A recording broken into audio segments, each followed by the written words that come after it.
Bottom of the deck ಯಾವ್ದು ಬಂದಿದೆ, 8 of cups ಬಂದಿದೆ. ಸೊ 8 ಆಫ್ ಕಪ್ಸ್ ಬಂದಿದೆ ಅಂದ್ರೆ ನಿಮ್ಮ ಎನರ್ಜಿಯಲ್ಲಿ ಈಗ ಯಾವುದೇ ರೀತಿಯ ಸಮಾಧಾನ ಇಲ್ಲ, ಅಸಮಾಧಾನ ಇದೆ, ಬೇಜಾರಿದೆ, ಮಿಸ್ಅಂಡರ್ಸ್ಟ್ಯಾಂಡಿಂಗ್ಸ್ಗಳಿದೆ, ಸ್ಟಾಗ್ನೇಷನ್ ಅಲ್ಲಿ ಇರುವಂತಹದ್ದು ನಿಮ್ಮ ಲವ್ ಲೈಫಿನಲ್ಲಿ ಕಾಣಿಸ್ತಾ ಇದೆ.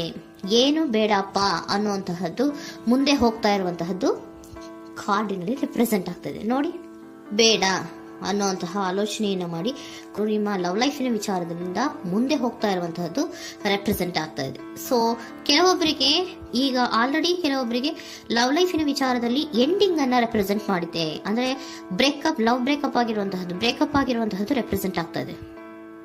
ಈಗ ಆಲ್ರೆಡಿ ನಿಮ್ಗೆ ಲವ್ ಲೈಫಿನ ವಿಚಾರದಲ್ಲಿ ಕೆಲವೊಂದು ಬ್ರೇಕಪ್ಸ್ ಗಳಾಗಿರುವಂತದ್ದು ರೆಪ್ರೆಸೆಂಟ್ ಆಗ್ತಾ ಇದೆ. ಮೇ ಬಿ ನೀವಿಬ್ರು ಮಾತಾಡ್ತಾ ಇಲ್ಲ ಇರಬಹುದು, ನಿಮ್ಮ ಪರ್ಸನ್ನಿನ ಜೊತೆಯಲ್ಲಿ ನೀವಿಬ್ರು ಕೂಡ ಮಾತಾಡ್ತಾ ಇಲ್ಲ, ಅಸಮಾಧಾನದಿಂದ ನಿಮ್ಮ ಲವ್ ಲೈಫಿನ ವಿಚಾರದಲ್ಲಿ ರೆಪ್ರೆಸೆಂಟ್ ಆಗ್ತಾ ಇರೋದು. ಸೊ ಕಾರ್ಡ್ಗಳನ್ನ ನೋಡೋಣ.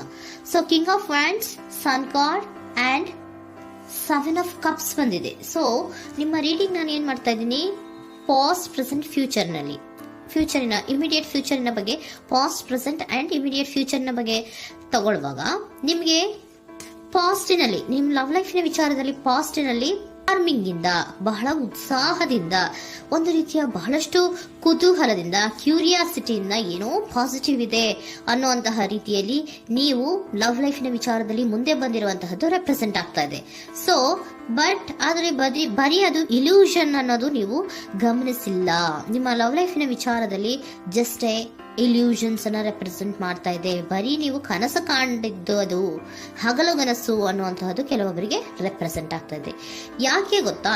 ಯಾಕೆ ಅಂದ್ರೆ ನಿಮ್ಮ ಲವ್ ಲೈಫಿನ ವಿಚಾರದಲ್ಲಿ ಕೆಲವೊಂದು ನೀವೇನ್ ಅನ್ಕೊಂಡಿದ್ರೆ, ನಮಗೆ ಬೇಕಾದಷ್ಟು ಆಪ್ಷನ್ಸ್ ಗಳಿದೆ, ಹಾಗ್ ಮಾಡ್ಬೋದು, ಹೀಗ್ ಮಾಡ್ಬೋದು, ಹಿಂಗಿರ್ಬೋದು, ಹಂಗಿರ್ಬೋದು ಅನ್ನುವಂತಹ ಬೇಕಾದಷ್ಟು ಕನಸುಗಳನ್ನ ಕಂಡಿದ್ರಿ. ಅದೆಲ್ಲ ಕೂಡ ಜಸ್ಟ್ ಹಗಲುಗನಸು. ಓಕೆನಾ? ಒಂದು ರೀತಿಯ ಭ್ರಮೆ. ಬಹಳಷ್ಟು ಧೈರ್ಯದಿಂದ ನೀವು ಪಾಸಿಟಿವ್ ಚೇಂಜಸ್ ಗಳಿದೆ ಅನ್ನುವಂತಹ ಆಲೋಚನೆಯನ್ನ ಮಾಡಿ ನೀವು ಫಿನಲ್ಲಿ ಮುಂದೆ ಹೋಗಿರುವಂತಹದ್ದು ರೆಪ್ರೆಸೆಂಟ್ ಆಗ್ತಾ ಇದೆ. ಸೊ ಕೆಲವೊಂದು ರೀತಿಯ ಆಪ್ಷನ್ಸ್ ಗಳನ್ನ ನಿಮ್ಮಲ್ಲಿ ಇಟ್ಕೊಂಡು, ಆಸೆಗಳನ್ನ ಇಟ್ಕೊಂಡು ನೀವು ಲವ್ ಲೈಫಿನಲ್ಲಿ ನಿಯರ್ ಪಾಸ್ಟಿನಲ್ಲಿ ನೀವು ಮುಂದೆ ಹೋಗಿರುವಂತಹದ್ದು ರೆಪ್ರೆಸೆಂಟ್ ಆಗ್ತದೆ. ಆದ್ರೆ ಅಟ್ ಪ್ರೆಸೆಂಟಿನಲ್ಲಿ ನಿಮಗೆ ಬಂದಿರುವಂತಹದ್ದು ಯಾವುದು? 5 of cups, 7 of pentacles and king of cups. ಏನ್ ಬಂದಿದೆ? 5 ಆಫ್ ಕಪ್ಸ್. 5 ಆಫ್ ಕಪ್ಸ್ ಏನಾಗಿದೆ? ಫೇಲ್ಯೂರ್ಸ್ ಆಗಿದೆ, ಅಳ್ತಾ ಇದ್ದೀರಾ, ಸಮಾಧಾನ ಇಲ್ಲ, ಖುಷಿ ಇಲ್ಲ, ಕಹಿ ಅನುಭವಗಳು ನಿಮ್ಮ ಲವ್ ಲೈಫಿನ ವಿಚಾರದಲ್ಲಿ ಆಗಿರುವಂತಹದ್ದು ಅಟ್ ಪ್ರೆಸೆಂಟಿನಲ್ಲಿ ರೆಪ್ರೆಸೆಂಟ್ ಆಗ್ತಾ ಇದೆ.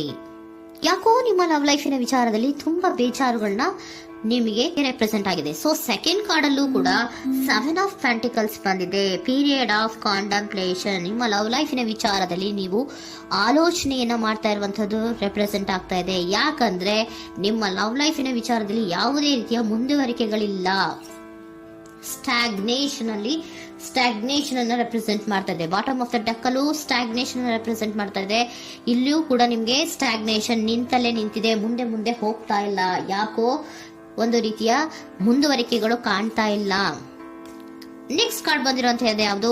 ಕಿಂಗ್ ಆಫ್ ಕಪ್ ಬಂದಿದೆ. ಸೊ ಭಾವನಾತ್ಮಕವಾಗಿರುವಂತಹದ್ದು, ಯೋಚನೆಯನ್ನ ಮಾಡ್ತಾ ಇರುವಂತಹದ್ದು, ಯಾಕೆ ಹಿಂಗಾಯ್ತು ಅನ್ನೋದ್ರ ಬಗ್ಗೆ ನೀವು ಆಲೋಚನೆಯನ್ನ ಮಾಡ್ತಾ ಇರುವಂತಹದ್ದು ರೆಪ್ರೆಸೆಂಟ್ ಆಗ್ತದೆ. ನಿಯರ್ ಪಾಸ್ಟ್ ನಲ್ಲಿ ನನಗೆ ಬೇಕಾದಷ್ಟು ಆಪ್ಷನ್ಗಳಿತ್ತು, ಹಂಗ್ ಮಾಡ್ಬೋದು, ಹಿಂಗ್ ಮಾಡ್ಬೋದು, ಆಪ್ಷನ್ಸ್ ಬೇಕಾದಷ್ಟಿದೆ ನನ್ನ ಲವ್ ಲೈಫಿನಲ್ಲಿ ಅಂತ ನೀವು ಅನ್ಕೊಂಡಿದ್ರಿ. ಬಟ್ ಈಗ ನೀವು ಅನ್ಕೋತಾ ಇರೋದೇನೋ ಅಟ್ ಪ್ರೆಸೆಂಟಿನಲ್ಲಿ ಬ್ಯಾಲೆನ್ಸ್ ಅನ್ನ ಮಾಡಬೇಕು. ಯಾಕೋ ಇಲ್ಲಿ ಅಸಮಾಧಾನಗಳಾಗ್ತಾ ಇದೆ, ಮಿಸ್ಅಂಡರ್ಸ್ಟ್ಯಾಂಡಿಂಗ್ ಗಳಾಗ್ತಾ ಇದೆ, ಮಿಸ್ಕಮ್ಯುನಿಕೇಶನ್ ಗಳಾಗ್ತಾ ಇದೆ. ಕೆಲವೊಬ್ಬರಿಗೆ ಬ್ಲಾಕ್ಗಳು ಕೂಡ ಆಗ್ತಾ ಇದೆ, ಫೋನ್ ಬ್ಲಾಕ್ಸ್ಗಳು ಕೂಡ ಆಗ್ತಾ ಇದೆ. ಯಾವುದೇ ಮೆಸೇಜ್ಗಳಿಲ್ಲ, ಫೋನು ಇಲ್ಲ. ಓಕೆನಾ? ಸೊ ಆ ರೀತಿಯ ಆಲೋಚನೆಗಳಲ್ಲಿ ಮಾಡ್ತಾ ಇರುವಂತಹದ್ದು ರೆಪ್ರೆಸೆಂಟ್ ಆಗ್ತಿದೆ. ಒಂದು ರೀತಿಯ ಬ್ಯಾಲೆನ್ಸ್ ಅನ್ನ ಮಾಡಬೇಕು. ಅಟ್ ಪ್ರೆಸೆಂಟಿನಲ್ಲಿ ಕೆಲವೊಂದು ರೀತಿಯ ಬ್ಯಾಲೆನ್ಸ್ ಅನ್ನ ಮಾಡಬೇಕು ಅನ್ನುವಂತಹ ಆಲೋಚನೆಯನ್ನ ನೀವು ಮಾಡ್ತಾ ಇರುವಂತಹದ್ದು ರೆಪ್ರೆಸೆಂಟ್ ಆಗ್ತಾ ಇದೆ. ಸೊ ಬ್ಯಾಲೆನ್ಸ್ ಅನ್ನ ಮಾಡಬೇಕು ಅನ್ನೋದನ್ನ ನೀವು ಯೋಚನೆಯನ್ನ ಮಾಡ್ತಾ ಇದ್ದೀರಾ. ಆದ್ರೆ ನಿಮಗೆ ಯಾಕೋ ಲವ್ ಲೈಫಿನಲ್ಲಿ ಕೆಲವೊಂದು ಕಹಿ ಅನುಭವಗಳಾಗಿರುವಂತಹದ್ದು ರೆಪ್ರೆಸೆಂಟ್ ಆಗ್ತಾ ಇದೆ. ಸೊ ಇಮಿಡಿಯೇಟ್ ಫ್ಯೂಚರಿನ ಬಗ್ಗೆ ನೋಡೋದಾದ್ರೆ ಹೀಲಿಂಗ್ ಅಂಡ್ ರಿನಿವಲಿಂಗ್, ಕೆಲವೊಂದು ರೀತಿಯ ಚೇಂಜಸ್ಗಳನ್ನ ಮಾಡ್ತಾ ಇರುವಂತದ್ದು, ಪಾಸಿಟಿವ್ ಚೇಂಜ್ ಆಗಿ ನೀವು ಬದಲಾವಣೆಗಳನ್ನ ಮಾಡ್ಕೋತಾ ಇರುವಂತದ್ದು, ನಿಮ್ಮಲ್ಲಿ ನೀವು ಕೆಲವೊಂದು ರೀತಿಯ ಬದಲಾವಣೆಗಳನ್ನ ಮಾಡ್ಕೋತಾ ಇರುವಂತದ್ದು ರೆಪ್ರೆಸೆಂಟ್ ಆಗ್ತಾ ಇದೆ. ಓಕೆನಾ? ಸೊ ನೆಕ್ಸ್ಟ್ ಕಾರ್ಡ್ ಏನ್ ಬಂದಿರುವಂತದ್ದು, ಕೆಲವೊಬ್ರು ಒಂದು ರೀತಿಯ ಬ್ಯಾಲೆನ್ಸ್ ಅನ್ನ ಮಾಡುವಂತಹದ್ದು, ಲವ್ ಲೈಫಿನ ವಿಚಾರದಲ್ಲಿ ಏನ್ ಈ ಕಹಿ ಅನುಭವಗಳಾಗಿತ್ತು ಅದನ್ನ ಕಮ್ಯುನಿಕೇಶನ್ಸ್ ಗಳ ಮೂಲಕ ನೀವು ಮಾತಾಡುವಂತಹದ್ದು ರೆಪ್ರೆಸೆಂಟ್ ಆಗ್ತಾ ಇದೆ. ಕಮ್ಯುನಿಕೇಶನ್ಸ್ ಗಳನ್ನ ಮಾಡಿಕೊಂಡು ನೀವಲ್ಲಿ ನಿಮ್ಮ ಲವ್ ಲೈಫಿನ ವಿಚಾರದಲ್ಲಿ ಒಂದು ಭದ್ರತೆಯನ್ನ ಮಾಡ್ಕೊಂಡ್ಬಿಡ್ತೀರಾ, ಒಂದು ಸಾಮರಸ್ಯವನ್ನ ಕೆಲವೊಬ್ರು ಮಾಡ್ಕೊಳ್ಳುವಂತಹದ್ದು ರೆಪ್ರೆಸೆಂಟ್ ಆಗ್ತಾ ಇದೆ. ಯಾಕಂದ್ರೆ ಕೆಲವೊಂದು ರೀತಿಯ ಬ್ಯಾಲೆನ್ಸ್ ಅನ್ನ ಮಾಡ್ಬೇಕು ಅಂತ ಆಲೋಚನೆಯನ್ನ ಕೆಲವೊಬ್ರು ಮಾಡ್ತಾ ಇರುವಂತಹದ್ದು, ಅಲ್ಲಿ ಟಾಕ್ಟಿವ್ ಆಗಿ ಮಾತಾಡುವಂತಹದ್ದು. ಚಿಕ್ಕಂದ್ರೇನೋ ಒಂದು ರೀತಿಯ ಹೆಸರೇ ಚೇಂಜ್ ಮಾಡ್ಬಿಡೋದು, ಅಂತ ಬಾಯಿ ಬಿಟ್ಕೊಂಡು ನೋಡ್ತಾ ಇರ್ತೀವಲ್ವಾ ಮ್ಯಾಜಿಕ್ ನ, ಹಂಗೆ ನೀವು ಕೆಲವೊಂದು ರೀತಿಯ ಮಾತಾಡಿ ನೀವು ಸರಿ ಮಾಡ್ಕೊಳ್ಳುವಂತಹದ್ದು, ಕ್ಲಿಯರ್ ಕಮ್ಯುನಿಕೇಶನ್ಸ್ ಅನ್ನ ಮಾಡ್ತಾ ಇರುವಂತಹದ್ದು, ಮತ್ತೆ ಅಲ್ಲಿ ಬ್ಯಾಲೆನ್ಸ್ ಅನ್ನ ಮಾಡಿ ನೀವು ಒಂದು ನಿಮ್ಮ ಲವ್ ಲೈಫ್ ಅನ್ನ ಒಂದು ಕಾಂಪ್ರಮೈಸ್ಗೆ ತರುವಂತಹದ್ದು, ಉಳಿಸ್ಕೊಳ್ಳುವಂತಹದ್ದು ಕೆಲವೊಬ್ಬರಿಗೆ ರೆಪ್ರೆಸೆಂಟ್ ಆಗ್ತಾ ಇದೆ. ಆದ್ರೆ ಮತ್ತೆ ಕೆಲವೊಬ್ಬರಿಗೆ ಎಂಡಿಂಗ್ ಗಳನ್ನ ರೆಪ್ರೆಸೆಂಟ್ ಮಾಡ್ತಾ ಇದೆ. ಕೆಲವೊಬ್ರು ಉಳಿಸ್ಕೊಂತೀರಾ, ಮತ್ತೆ ಕೆಲವೊಬ್ಬರಿಗೆ ಎಂಡಿಂಗ್ ಅನ್ನ ರೆಪ್ರೆಸೆಂಟ್ ಮಾಡ್ತಾ ಇದೆ. ಕೆಲವು ಪರ್ಸನ್ಗಳಿಗೆ ಮಾತ್ರ ಎಂಡಿಂಗ್ ಅನ್ನ ರೆಪ್ರೆಸೆಂಟ್ ಮಾಡ್ತಾ ಇರೋದು, ಮತ್ತೆಲ್ಲರಿಗೂ ಕೂಡ ಹೀಲಿಂಗ್ ಅನ್ನ ರಿನಿವಲಿಂಗ್ ಮಾಡುವಂತಹದ್ದು, ಬ್ಯಾಲೆನ್ಸ್ ಅನ್ನ ಮಾಡ್ತಾ ಇರುವಂತಹದ್ದು, ಮತ್ತೆ ಕ್ಲಿಯರ್ ಕಮ್ಯುನಿಕೇಶನ್ಸ್ ಅನ್ನ ಮಾಡಿ ನೀವು ಇಮಿಡಿಯೇಟ್ ಫ್ಯೂಚರ್ ನಲ್ಲಿ ಕೆಲವು ಬದಲಾವಣೆಗಳನ್ನ ಮಾಡ್ಕೋತಾ ಇರುವಂತಹದ್ದು ರೆಪ್ರೆಸೆಂಟ್ ಆಗ್ತಾ ಇದೆ. ಸೊ ಏಂಜಲ್ ಗೈಡೆನ್ಸ್ ಏನ್ ಕೊಡ್ತಾ ಇದ್ದಾರೆ ಅಂತ ನೋಡೋಣ. ಕೆಲವೊಬ್ರು ಕಾಂಪ್ರಮೈಸ್ ಮಾಡ್ಕೋತಾ ಇದ್ದೀರಾ. So next, in the near future ಅಂದ್ರೆ ಇನ್ ಸದ್ಯದಲ್ಲೇ ನೀವು ಕೆಲವೊಬ್ರು ಏನ್ ಮಾಡ್ತೀರಾ, ಮಾತಾಡಿ ಕ್ಲಿಯರ್ ಆಗಿ ಮಾತಾಡಿ, ಅಯ್ಯೋ ಬೇಡಪ್ಪ ಇದು ಸರಿ ಹೋಗಲ್ಲ, ನಾವ್ ಹಿಂಗಿದ್ರೆ ಸರಿ ಹೋಗಲ್ಲ ಅಂತ ನೀವು ನೀಟಾಗಿ ಮಾತಾಡಿ ಅವ್ರನ್ನ ಒಂದು ರೀತಿಯ ಕನ್ವಿನ್ಸ್ ಮಾಡ್ತೀರಾ. ಸೊ ಮ್ಯಾಜಿಕ್ ಪರ್ಸನ್ ಮಾಡೋದೇನೋ ಕೆಲವೊಂದು ವಿಚಾರಗಳನ್ನ ಕನ್ವಿನ್ಸ್ ಮಾಡ್ಬಿಡ್ತಾರೆ ನಮ್ನ, ಹಂಗೆ ನೀವು ಕೆಲವೊಂದು ವಿಚಾರಗಳನ್ನ ಕನ್ವಿನ್ಸ್ ಮಾಡಿ ಕಾಂಪ್ರಮೈಸ್ ಅನ್ನ ಮಾಡ್ಕೊಳ್ಳುವಂತಹದ್ದು ರೆಪ್ರೆಸೆಂಟ್ ಆಗ್ತಾ ಇದೆ ಇನ್ ದ ನಿಯರ್ ಫ್ಯೂಚರ್ ಅಲ್ಲಿ. ಜಾಸ್ತಿ ದಿನ ಏನು ಇಲ್ಲ, ನೀವೇನ್ ಜಾಸ್ತಿ ದಿನ ಕಾಯುವಂತ ಅವಶ್ಯಕತೆ ಇಲ್ಲ. ಕೆಲವೊಬ್ಬರಿಗೆ ಕಾಂಪ್ರಮೈಸ್ಗಳು ಇದೆ, ಕೆಲವೊಬ್ಬರಿಗೆ ಮಾತ್ರ ಲೆಟ್ ಗೋ, ಕೆಲವೊಂದು ವಿಚಾರಗಳನ್ನ ಬಿಟ್ಟು ಬಿಡಬೇಕಾಗುತ್ತೆ. ಕೆಲವೊಂದು ಎಂಡಿಂಗ್ ಗಳನ್ನ ಮಾಡಿದ್ರೆ ನೀವು ಕಾಂಪ್ರಮೈಸ್ ಆಗ್ತಾರಾ ನೋಡಿ, ಆಗ್ಲಿಲ್ಲ ಅಂದ್ರೆ ಮುಂದೆ ನೀವು ಹೋಗ್ಬೇಕಾಗತ್ತೆ.